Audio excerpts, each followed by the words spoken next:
Naked egg experiment. To perform this experiment, we need an egg, vinegar, honey, water, a piece of yarn, ruler, and the 3 glasses. We got 5 inches. First, we place the egg into the pure glass. The next step is pour the 250 ml vinegar into the glass.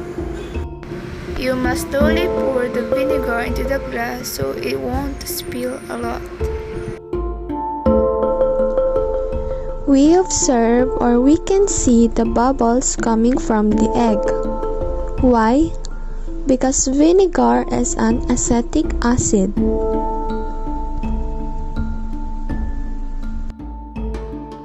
After 24 hours. After a day, we observe that the egg has grown in size, and when we touch it, the egg feels soft and the yolk is visible.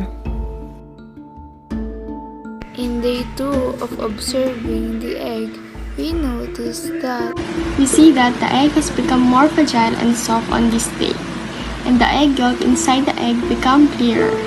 But there was no significant difference from yesterday.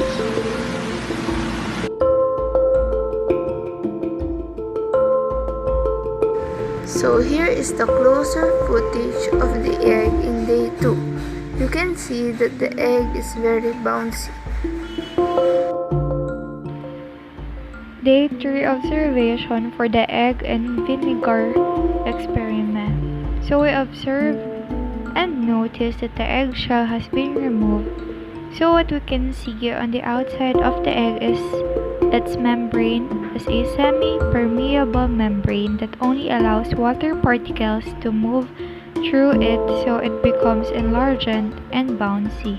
So once the eggshell has been removed, the water molecules pass from vinegar to egg through its semi-permeable membrane, so the egg gets enlarged.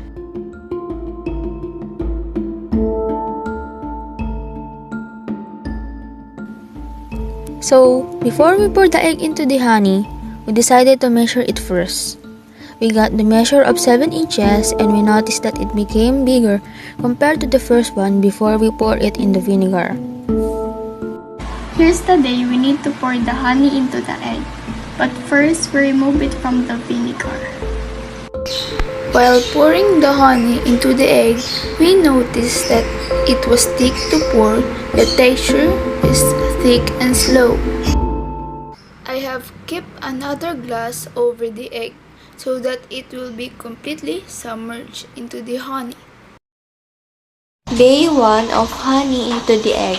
So we notice that the honey syrup changed its texture. It became smoother and runny as well.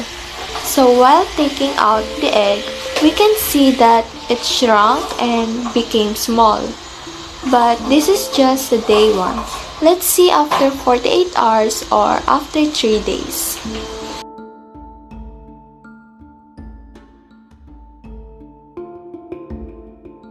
Two days into the honey.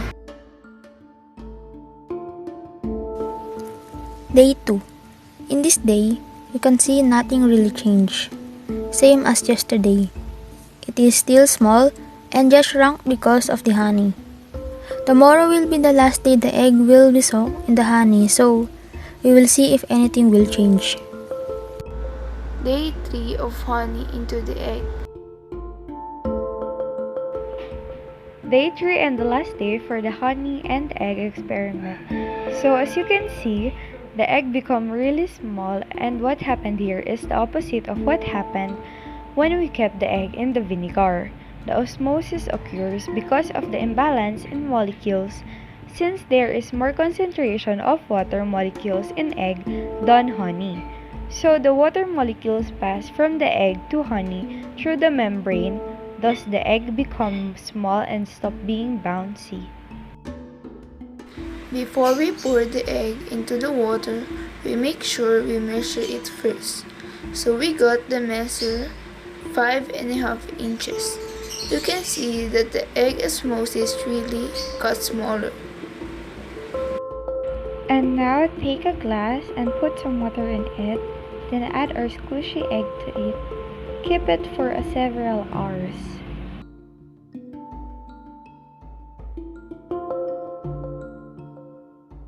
After several hours,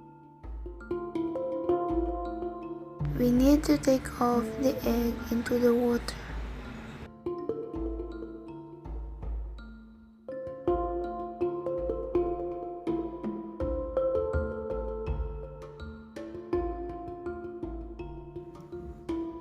Again, osmosis occurs. Now the water molecules will pass from the water to the egg. Now, if we take out the egg, we can see that it became large and bouncy again. So why? Because water has a lot of molecules, but nothing else outside our egg. Inside the egg, there is almost no water molecules and very few protein electrolytes and sugar molecules. So water moves into the membrane to the inside of the egg, making it water and other molecules equal, which the egg gets swell. So this procedure called osmosis.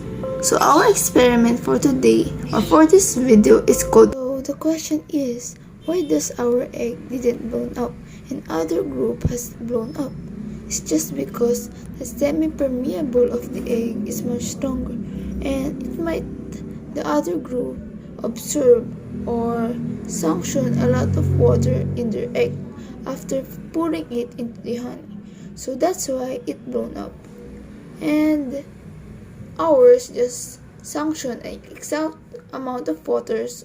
That's why it didn't blown up. So it really depends on the concentration of the dissolved solute in the water. This experiment has taught us a lot.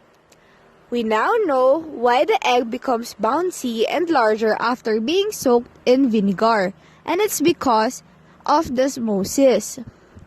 When you soak the egg in honey, it will shrink due to osmosis because honey contains sugar and water. And the inside of the egg will contain honey after 3 days. After that, we submerge the egg in water for an hour, and it returns to its original state. This is a fantastic learning opportunity for us since we now have a better understanding of how osmosis works and how it can turn or transform an ordinary egg into a bouncy and much larger egg that we can play with. That's all. Thank you for listening.